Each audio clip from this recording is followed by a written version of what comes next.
capítulo 11, o versículo 20.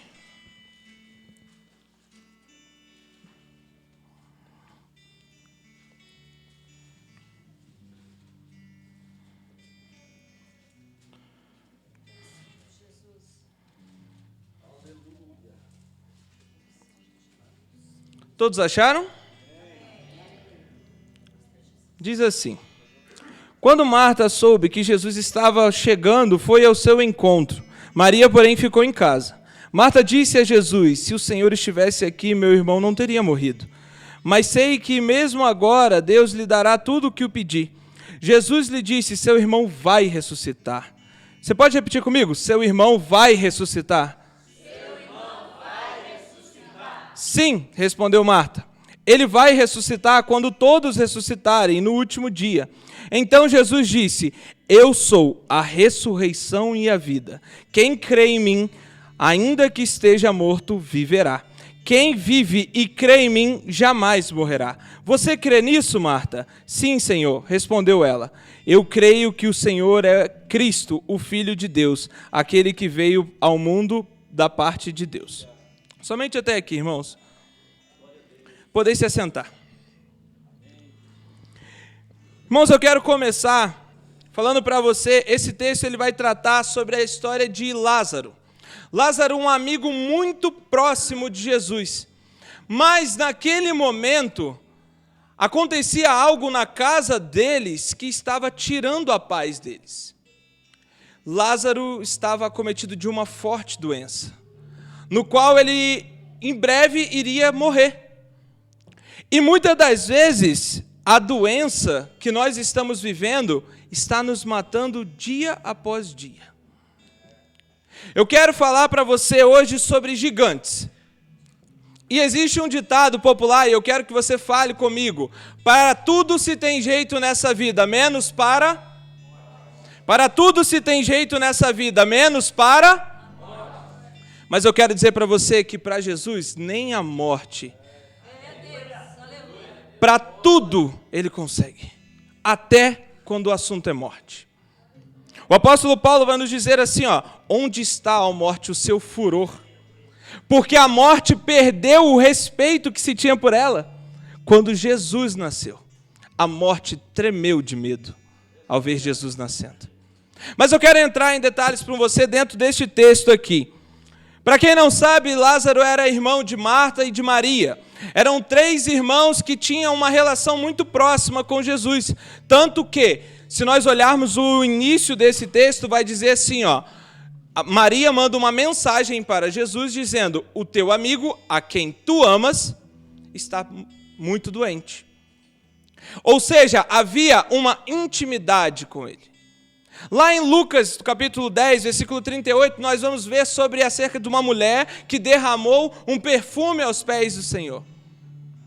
Nós vamos ver falando sobre a história de Maria, que no momento com Jesus, ficou sentada, prostrada, ouvindo o que ele tinha para dizer. Mas antes um pouco dela ter este momento com Jesus, eu creio que Jesus estava passando ali por Betânia. E quando ele estava passando por aquele lugar, ele pensou: para onde eu vou agora? E Marta faz um convite a ele: vem lá para casa. Dentro dessa situação, a primeira vez que Jesus vai à casa de Marta, Maria e Lázaro, não existe problema, não existe pobreza, não existe doença, não existe morte. Mas ainda assim, eles queriam Jesus na casa deles. Muitas das vezes nós temos levado Jesus para dentro dos nossos lares só quando estamos precisando. Quantas das vezes nós só lembramos de dizer que Deus, por favor, esteja na minha casa, quando lá na minha casa está tudo vazio. Quando lá na minha casa há falta de algo. O que Marta está nos ensinando é: mesmo que você não tenha nenhuma situação aparente ruim, leve Jesus para dentro da sua casa. E Marta faz o convite, Jesus chega, ele tem um momento com Maria, estão ali, tem todo aquele contexto ali. Mas o que eu quero enfatizar disso é de que Marta leva Jesus para a casa dela, mesmo quando ela não tinha nenhum problema. Agora trazendo para o Evangelho de João, no capítulo 11, que nós acabamos de ler agora. Agora sim havia um problema para ser tratado. E Marta manda uma mensagem para Jesus dizendo: Jesus, o seu amigo, a quem tu ama, ou a quem tu dizes que ama, está muito doente. E Jesus não chega a tempo. Jesus não vai lá assim que ele recebe a mensagem. Se nós olharmos acerca do que a história está nos dizendo aqui, Jesus ele escuta aquilo e segue. Ele não volta para Betânia. Ele só segue o caminho dele. O que eu quero falar para você hoje é uma coisa. Muitas das vezes você vai sim levar a sua oração para Deus. Você vai levar os problemas, mas nem sempre a resposta vai ser como você queria. O que aconteceu com Marta é de que Marta precisava de uma resposta. Marta precisava que Jesus dissesse: estou indo, eu estou chegando aí. Porém, não é isso que Jesus fez. Jesus não se move em favor de Marta e Lázaro. Ele continua. Mas adiantando um pouco o texto, nós vamos ver que ele vai dizer assim, ó: o nosso amigo Lázaro dorme e eu vou despertá-lo. Acho que você não entendeu. Jesus ele não trata a morte como morte. Quando ele vai falar da filha de Jairo, ele fala: a menina apenas.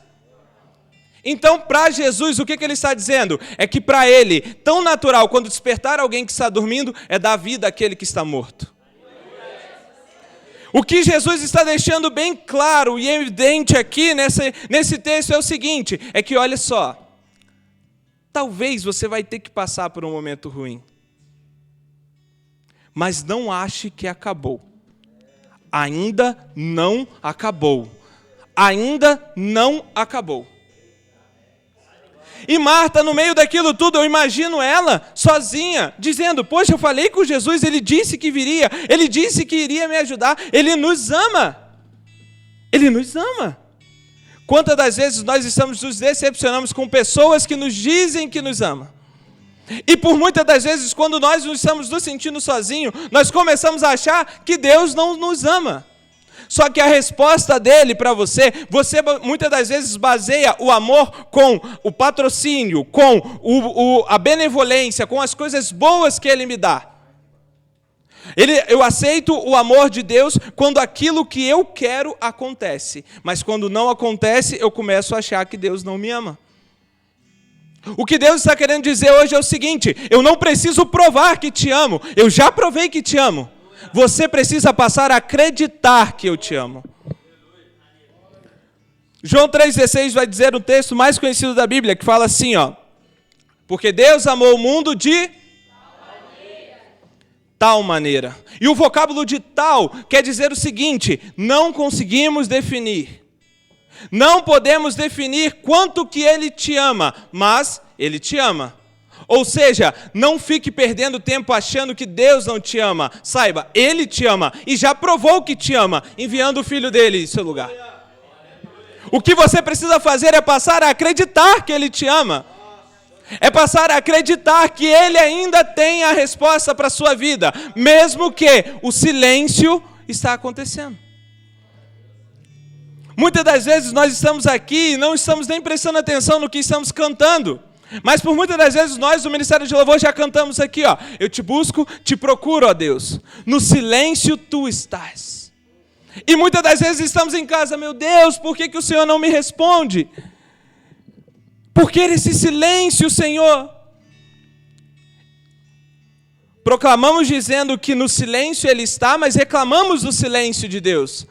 Mas acerca da história de Lázaro, o que eu quero enfatizar para você é que Jesus vai dizer assim, ó: Lázaro está morto, mas eu estou contente de estar aqui, porque agora sei que todos vocês irão crer em quem eu sou. Ou seja, situações ruins da sua vida ainda são para se dar glória a Deus. Problemas todo mundo vai passar, situações difíceis todo mundo vai passar, gigantes todo mundo terá para derrubar, mas ainda que o gigante esteja diante de você, lembre-se, isso é para dar glória a Deus.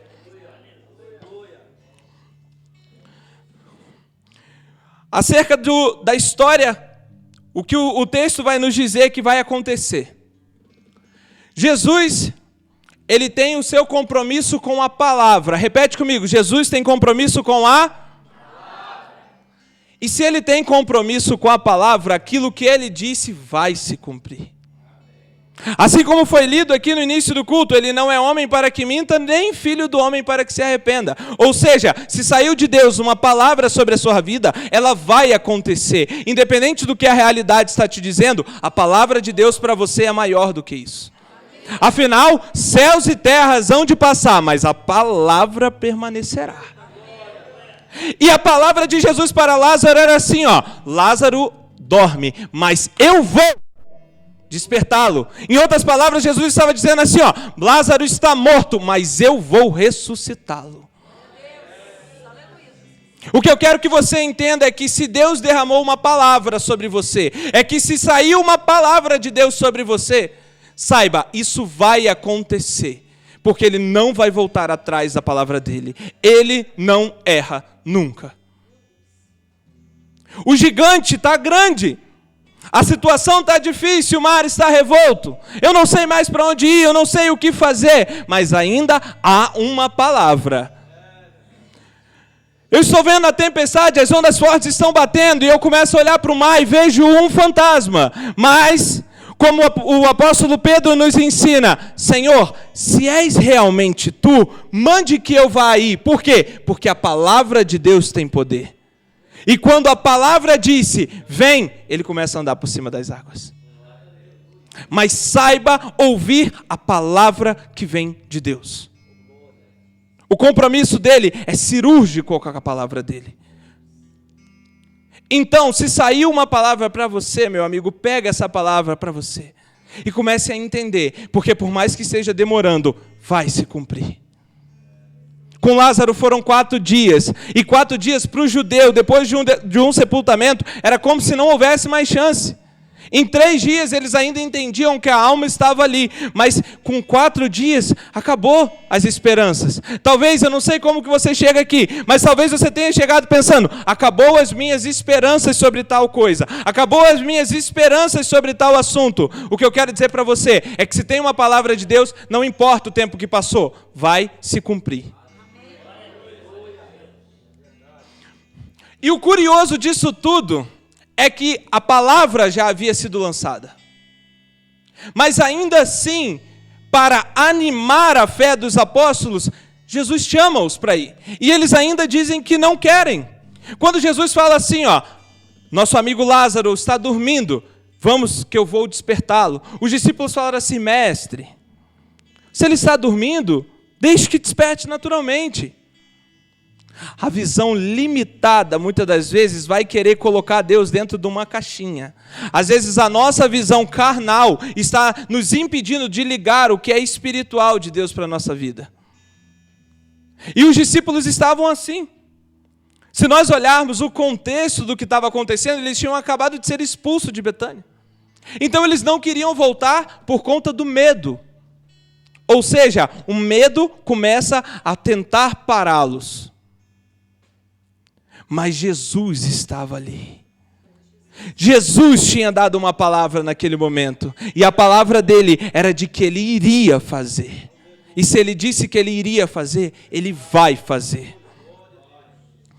E eu entendo que depois que a palavra foi lançada, ele não precisava que nenhum dos discípulos fosse com ele. Jesus não precisa da fé de outra pessoa para ele manifestar o poder dele. Se eu creio, ele é. Se eu não creio, ele continua sendo. Se eu creio, ele faz. Se eu não creio, ele continua fazendo. Se eu creio, ele vai fazer na minha vida. Mas o fato de eu não crer não tira a legalidade de quem ele é. Ele continua sendo Senhor.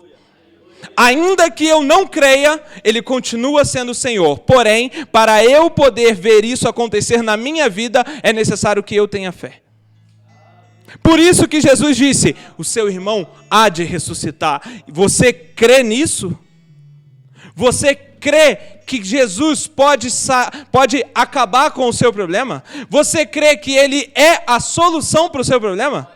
Você crê que Ele é a salvação para você? Você crê que Ele pode entrar na sua casa agora e mudar todas as coisas de lugar? Se você crê nisso, isso vai acontecer na sua vida.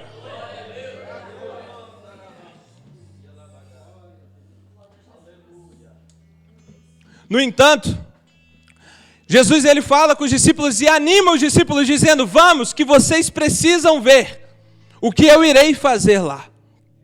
E quando ele entra em Betânia, ele depara com Marta, e Marta vai dizer para ele assim: mestre, meu irmão morreu. Se o Senhor tivesse estado aqui antes, ele não teria morrido. E aí nós começamos a entender um ponto muito importante da história. Quantas das vezes nós estamos com a fé no lugar certo, baseada no tempo errado? Marta tinha a fé na pessoa certa? Marta tinha fé na pessoa certa? Mas o tempo que ela estava conjugando a fé dela estava errado. Marta disse: se tu estivesses aqui. Se Marta fosse fazer o obituário de Lázaro, com certeza ela colocaria ali, ausência de Jesus. Isso mata. Mata mais do que a gente imagina. Mas ela chega ali e fala assim, mestre, se tu estivesses aqui, tá conjugado no passado. Ou seja, passou. Acabou. E é como se ela pegasse Jesus e dissesse para ele assim, infelizmente agora acabou, porque se tu estivesses aqui. E Jesus vira para ela e fala assim: Marta, o seu irmão vai ressuscitar. E ela vira para ele e fala assim, eu sei, no grande dia, quando todos irão ressuscitar também. Ela pega a fé dela que estava alojada no passado e lança imediatamente para o futuro. Ou seja, a fé Marta tinha, mas a fé dela estava sendo conjugada em tempo errado. Meu amigo, eu não sei como foi a sua vida até hoje, mas o que eu quero dizer para você é que Ele vai fazer agora. Não importa o que aconteceu ontem, muito menos o que vai acontecer amanhã, mas o que importa é o que Ele quer fazer agora na sua vida. E ela ainda confusa no meio disso tudo. Jesus vira para ela e fala assim: Marta, eu sou. Se nós olharmos agora, isso historicamente falando, vamos para o Antigo Testamento. Quando Deus fala com Abraão, Ele diz para Abraão assim, Abraão, eu sou. 400 anos mais tarde, quando Moisés olha a sarça ardendo e sem se consumir, quando Moisés fala com ele assim: mas como que eu vou dizer para o povo me seguir? Como que eles vão saber que é verdade o que eu estou dizendo? Deus fala para ele assim, diga ao povo que o eu sou falou. E talvez nós não conseguimos compreender o tão profundo é quando Deus diz eu sou.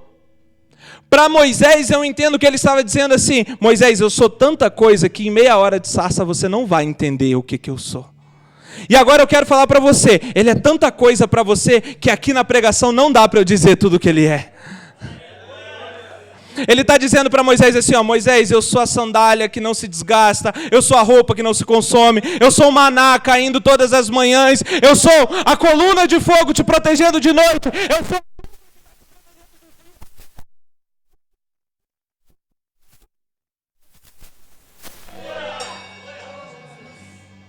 Isso quer dizer eu sou. Ele não se define dentro de um espaço limitado, de uma característica, dizendo Deus é isso ou Deus é aquilo. Ele fala, eu sou aquilo que você precisar que eu seja. E quando ele chega para Marta, ele fala, Marta, eu sou a ressurreição e a vida. E no meio desse contexto, o único que poderia conjugar ali, em diferentes modos e em diferentes tempos, seria Jesus. Porque ele poderia virar para Marta e dizer assim, Marta, eu fui a ressurreição e a vida. Porque a Bíblia nos assegura que o cordeiro, que é um outro dizer, parafraseando a ideia de sacrifício, o cordeiro, tipologia de sacrifício. Então o cordeiro já estava pronto desde antes da queda do homem, ou seja, Jesus já estava pronto. Mas ele poderia dizer para ela como afirmando o que iria acontecer em seguida, dizendo: Marta, eu serei a ressurreição e a vida. Por quê? Porque ele iria acontecer, ele iria morrer, ser crucificado, iria morrer, depois ele iria ressuscitar. Então ele poderia dizer para Marta assim: ó, Marta, eu fui a ressurreição e a vida. Ou ele poderia dizer: Marta, eu serei a ressurreição e a vida. Mas ele dizer eu fui, resolveria o problema de Marta? Ele dizer eu serei, resolveria o problema de Marta? Mas o que ele disse é assim, ó, conjuga comigo: eu sou. Mais forte: eu sou. O que Jesus disse para ela assim, ó, eu sou o que você está precisando. O que ele está falando para você é assim, ó, eu sei que aqui tem diferentes problemas, eu sei que aqui cada um tem o seu gigante para enfrentar, cada um tem a sua batalha para enfrentar, mas o que ele está dizendo hoje é: eu sou o seu problema. E se a palavra já saiu da boca dele, vai se cumprir. O compromisso de Deus com a palavra é tão forte. Vamos lá para Gênesis 1. A Bíblia diz o seguinte: no princípio, a terra era sem forma e vazia, e o Espírito de Deus pairava sobre aquele lugar, sobre as trevas.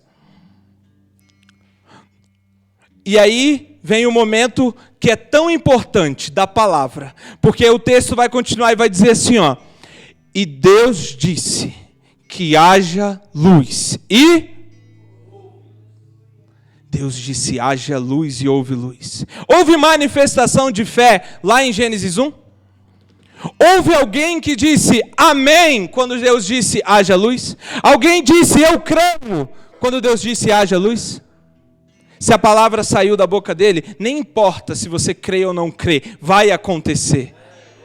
É igual quando ele diz: eu estou subindo, mas muito em breve voltará. Eu vou voltar. Se ele disse que vai voltar, ele não está nem aí se você acredita ou não.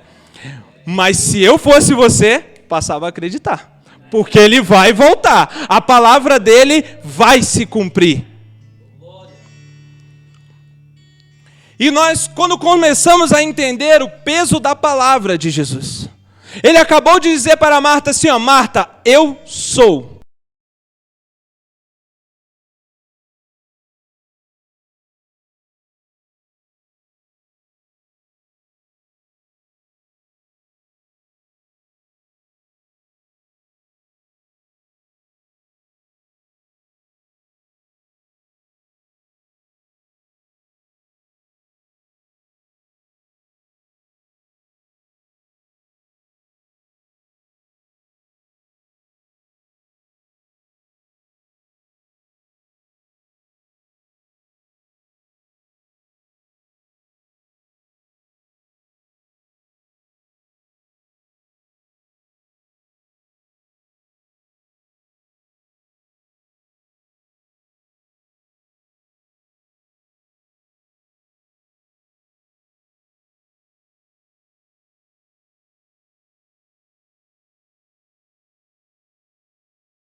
Curou um monte de gente, ele também iria curar Lázaro. Ele poderia dizer, verdade, Marta, se eu estivesse aqui, nada disso ia acontecer. Ou ele poderia falar assim, Marta, vamos lá, vamos seguir em frente, morreu, mas segue em frente, vamos lá, a vida acaba para quem morre. Para quem está de pé, segue, que amanhã tem mais. E vai embora. Mas o que ele fala não é isso. O que ele fala para ela assim, Marta, eu vou ressuscitar o seu irmão. Talvez os seus sonhos estejam mortos. Talvez os seus planos, os seus projetos, talvez o seu projeto de vida que você fez aqui no início do ano, você tenha deixado de lado e esqueceu, porque ele morreu para você. O que Jesus está dizendo para você é o seguinte, eu vou ressuscitar os seus sonhos. Eu vou ressuscitar os seus planos. Eu vou cumprir as palavras que eu disse na sua vida. Mas agora nós precisamos compreender uma coisa. Se você já recebeu uma palavra de Deus, automaticamente, quando eu falo isso, você se lembra dela. E ela está no passado, ela já passou, já foi dito para você. E talvez ainda não tenha se cumprido na sua vida. Mas se Deus não é homem para que minta, nem filho do homem para que se arrependa, Ele vai cumprir a palavra que Ele disse no passado, no meu hoje. Você já se perguntou o que tem acontecido para que isso não se cumpra, se o problema não está em Deus?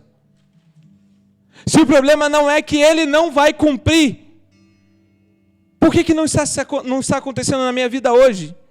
O que Ele me prometeu lá atrás? Se Ele é fiel e justo para terminar a boa obra que Ele começou na minha vida.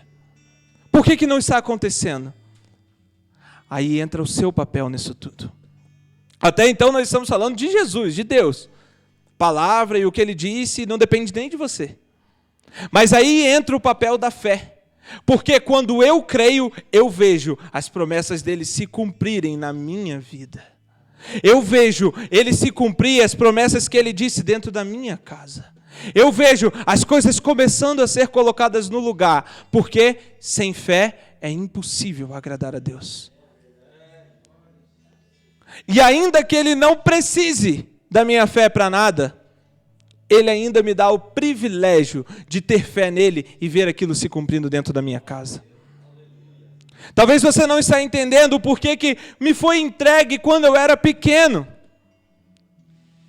E eu ainda não consigo entender o porquê que até hoje não aconteceu.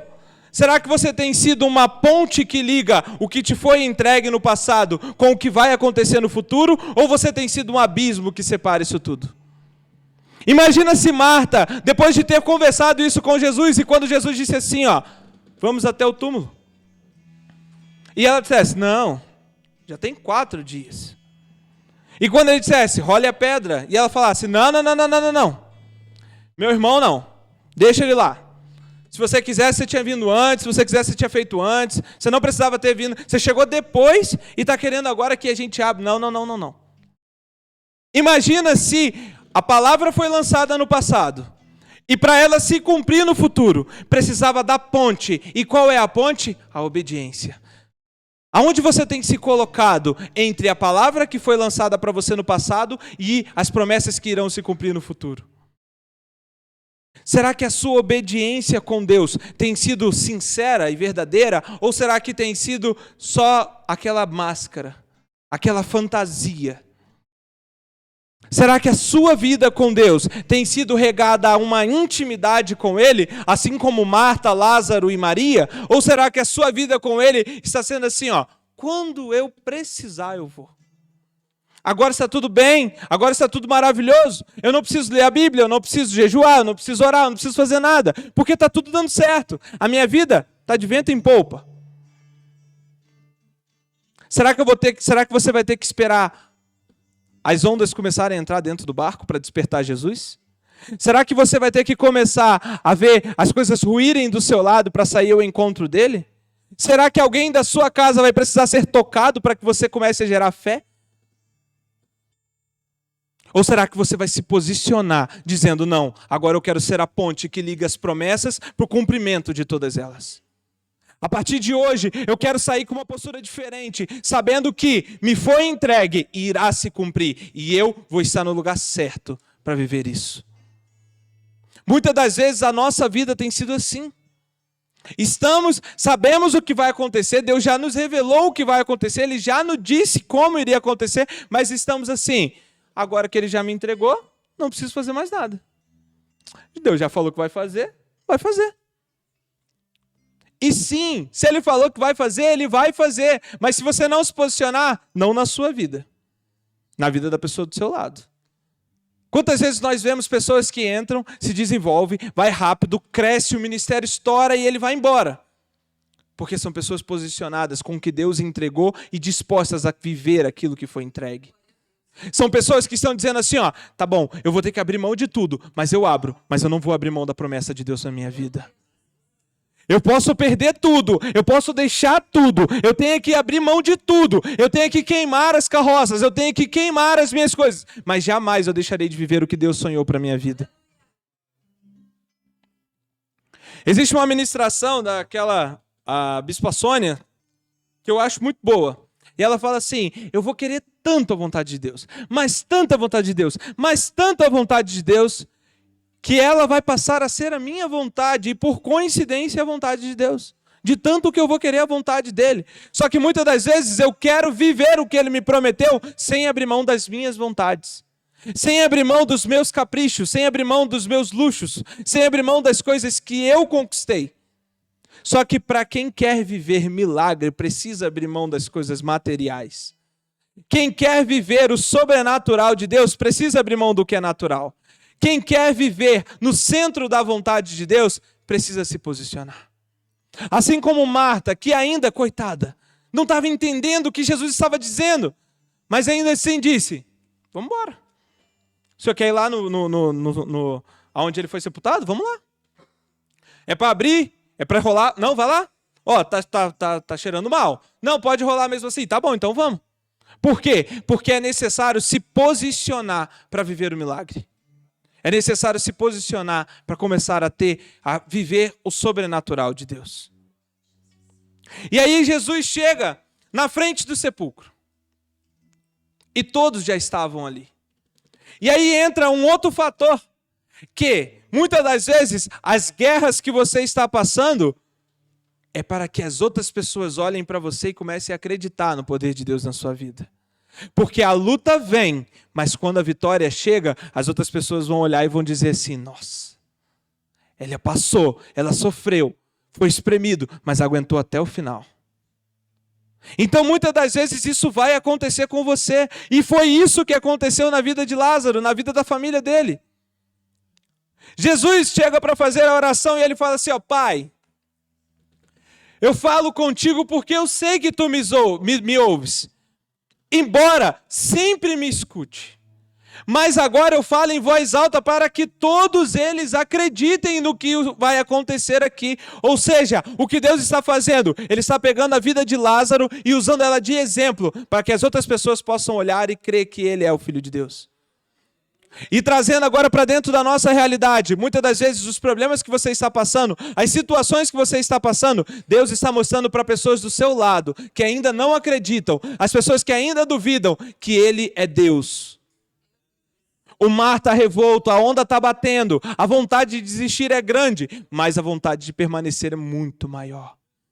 Porque quem tem foco chega até o final. Quem tem um alvo vai até o final e não olha para as decepções, não olha para as frustrações, mantém no foco dele. A morte de Lázaro poderia ser o final. A morte de Lázaro poderia acabar com a vida espiritual, com a intimidade de Jesus com aquela família.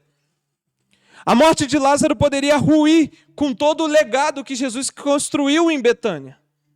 Porque a Bíblia, o Evangelho vai nos assegurar que pelo menos em 3 vezes ele passou lá. Jesus tem um ministério de 3 anos e meio, basicamente. E se em 3 anos e meio ele passou 3 vezes na casa deles, significa que aquele lugar tinha intimidade com ele. Quando eu tenho intimidade, eu começo a saber o que ele pode fazer por mim e começo a ele entender o que eu realmente preciso. Mas é necessário que haja intimidade antes. E aí eu imagino agora o grande momento. O momento em que todos esperavam, e aí chegou um ponto que eles desistiram, e aí Jesus reanimou a fé deles, dizendo, eu vou ressuscitá-lo. Ele chega, pede para tirar a pedra. Aí ele vai lá, chega na porta do sepulcro e fala assim, ó, Lázaro, vem para fora. Quantos dias que Lázaro estava morto? Quantos dias que os rins de Lázaro não estavam funcionando mais? Quantos dias que o coração de Lázaro tinha parado de bater? Quantos dias que o baço já estava em processo de putrificação? Quantos dias? E agora você imagina tudo isso voltando à vida, o sangue descoagulando, as coisas começando a voltar aos lugares de novo, o coração começa a bater, o sangue começa a circular, e as células começam a gritar, Lázaro, Lázaro, Lázaro, Lázaro, Lázaro, Lázaro. Por quê? A palavra dele dizendo, Lázaro, vem para fora. Faz o que era impossível se tornar possível. O milagre na sua vida é isso. É o que era impossível se tornar possível. Ainda que a medicina diga, não tem mais jeito. Ainda que os homens olhem e falem, mas já cheira mal. Ainda que as pessoas falam, se tivesse vindo antes, tudo bem, mas agora não dá. Jesus está dizendo assim, ó, ei, vem para fora. Vem viver comigo, sai daí, sai da toca, sai de onde você está escondido, sai de onde você está, aí está morto, e volta à vida, volta à vida. Então começa, Lázaro, Lázaro, Lázaro, Lázaro, Lázaro, Lázaro, e ele levanta e sai. E eu ainda imagino que ele só chega na porta e fala, Lázaro, vem para fora, porque se ele dissesse, vem para fora, ia levantar todo mundo de tanto poder que tinha na palavra dele. É tanto poder que tem na palavra dele que você muitas das vezes está aí precisando de alguma coisinha pequena e com vergonha de falar com ele. Ou que você está olhando para uma situação pequena e falando, ó, isso é impossível. Isso para mim não dá. Aqui é o meu limite. Não consigo mais.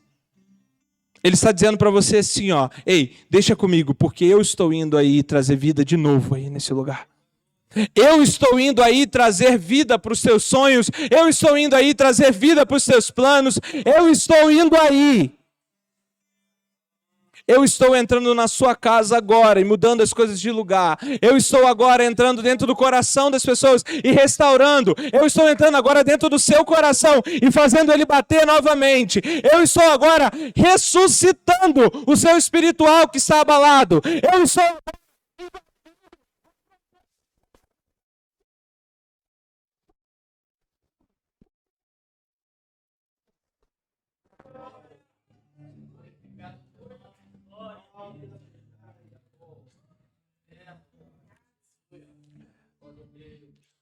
Jesus, ele gosta de posicionamento.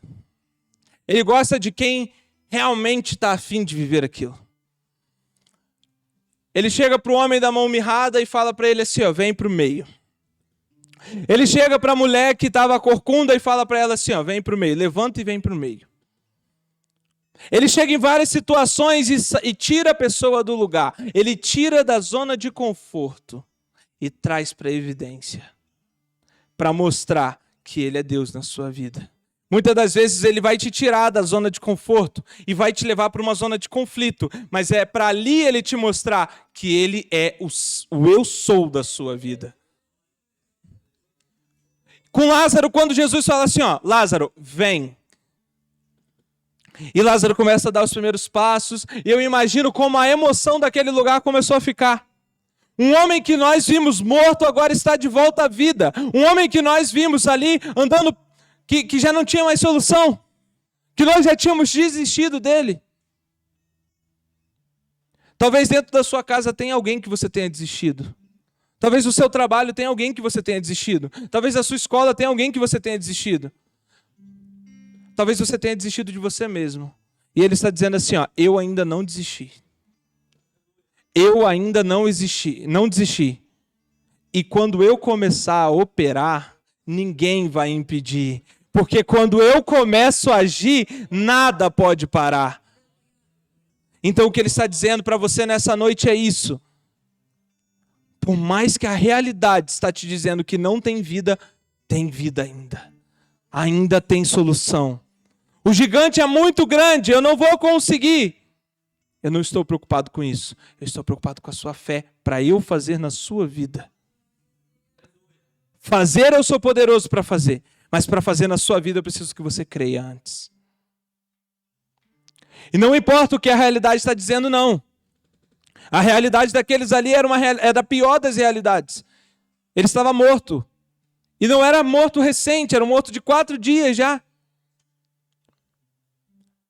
Mas o que ele está falando é assim, ó. Se eu estou, não tem morto, não tem vivo, não tem nada que eu não possa fazer. Se eu estou, eu só preciso estar na sua casa. Eu só preciso ter intimidade com você para eu começar a mudar a sua vida. Para você começar a vencer os gigantes, você precisa primeiro ter intimidade com ele. Para que você comece a não olhar mais o tamanho do gigante, mas sim olhar para o gigante e falar assim, ó, o meu Deus é muito maior. Trazendo dentro de uma realidade, era impossível que Davi conseguisse vencer o gigante. Era impossível isso acontecer. Por quê? Porque além do gigante ter mais de 3 metros de altura, Davi era de pequena estatura. Ou seja, um era muito alto e o outro era muito baixo. A realidade, a lógica estava ao contrário, estava dizendo assim, ó, não dá, não dá, não dá, não dá. Mas quando Davi toma coragem e diz assim, ó, você vem contra mim com lança e escudo, mas eu vou contra você contra o Senhor dos Exércitos. Eu vou com o Senhor dos Exércitos do meu lado.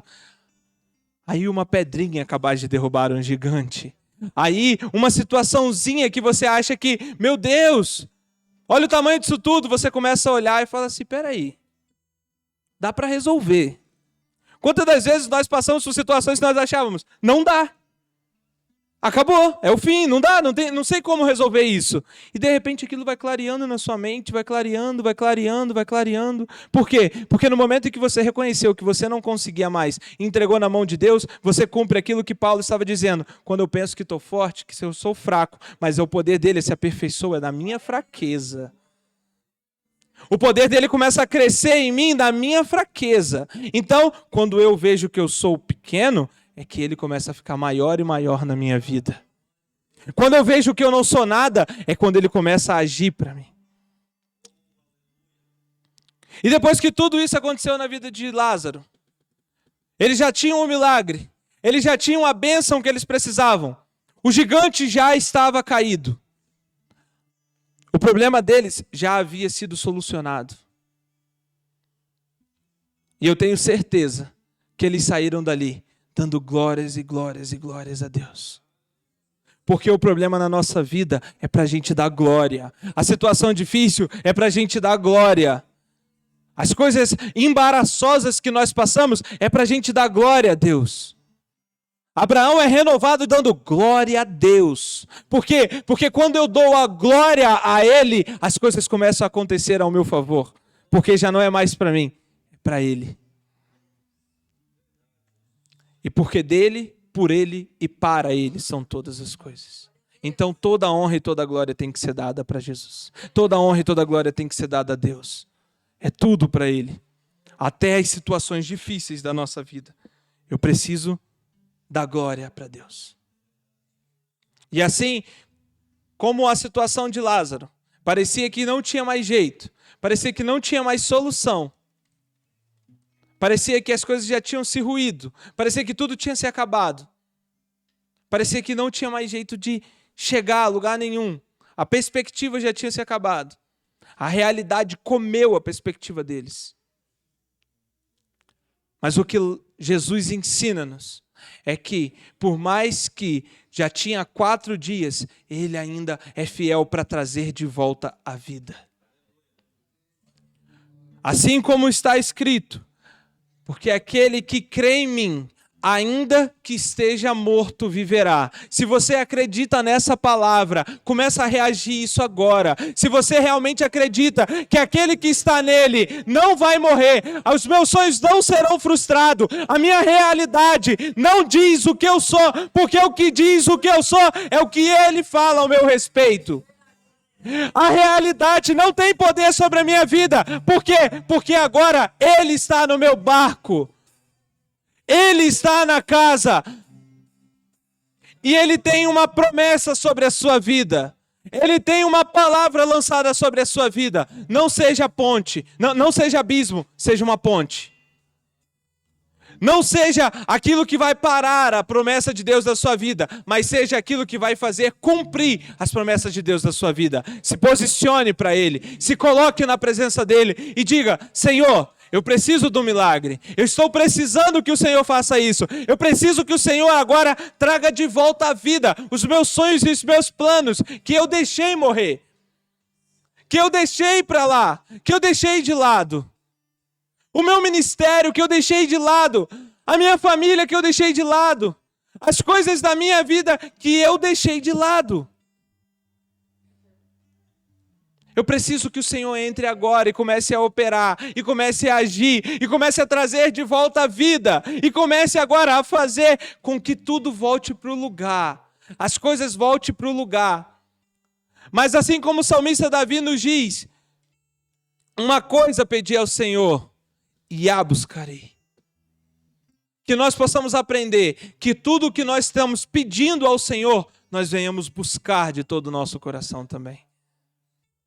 Quando a palavra nos diz, porque se o meu povo que se chama pelo meu nome, se humilhar, se prostrar, se arrepender dos seus maus caminhos, então eu ouvirei dos céus, perdoarei os seus pecados e sararei toda a terra. É necessário que o povo se posicione como povo. Às vezes as decepções estão nos matando aos poucos. Às vezes as coisas que aconteceram com a gente estão nos frustrando e estão deixando ali escondido. Mas o que Jesus está dizendo é assim, vem para fora, porque eu vou fazer voltar a viver. Aonde não tinha mais vida, o meu rio vai passar aí e vai começar a transbordar como um manancial de águas vivas. E depois disso, depois que Lázaro morreu e ressuscitou, ele se torna um ponto de referência da glória de Deus naquele lugar. Para a sua vida eu profetizo isso hoje, que a prova que você está passando, que a luta que você está passando, vai ser para que você se torne um ponto da glória de Deus aqui na terra. Então, que você saia com essa palavra, que você já é mais do que vencedor em Cristo Jesus. E agora, o que eu preciso fazer é me posicionar para que as coisas comecem a acontecer na minha vida. Ele prometeu, ele vai cumprir. E não é ontem, também não é hoje, também não é amanhã, é hoje, é agora. Eu quero que você chegue em casa e não chegue pensando assim, não, amanhã, a partir de segunda-feira, eu vou mudar. Não, já chega hoje fazendo as coisas diferentes, porque o compromisso de Deus com a sua vida é para hoje. O que Ele te prometeu lá no passado, para se cumprir amanhã, é necessário que se posicione hoje. É necessário que haja uma postura hoje. O gigante vai cair por terra se você se posicionar hoje. Durante 40 dias, Golias chegava e dizia assim, tem algum homem para me enfrentar? Tem algum homem para me enfrentar? Davi passa na frente dele uma vez, escuta isso uma vez. 40 dias, todo mundo escutando. Davi escuta uma vez e fala, eu vou enfrentar esse gigante. Ou seja, para de fugir dos seus desafios, para de fugir dos seus gigantes, comece a enfrentá-los com a força que Cristo te dá. Comece a enfrentar com a ousadia do Espírito de Deus na sua vida. E você vai vencer, você vai passar. Que Deus possa estar preenchendo o seu coração com mais fé nele. Que se ainda que te falte fé, ainda que a realidade faça te faltar fé, que vai acontecer, que ainda tenha fé para que você se mantenha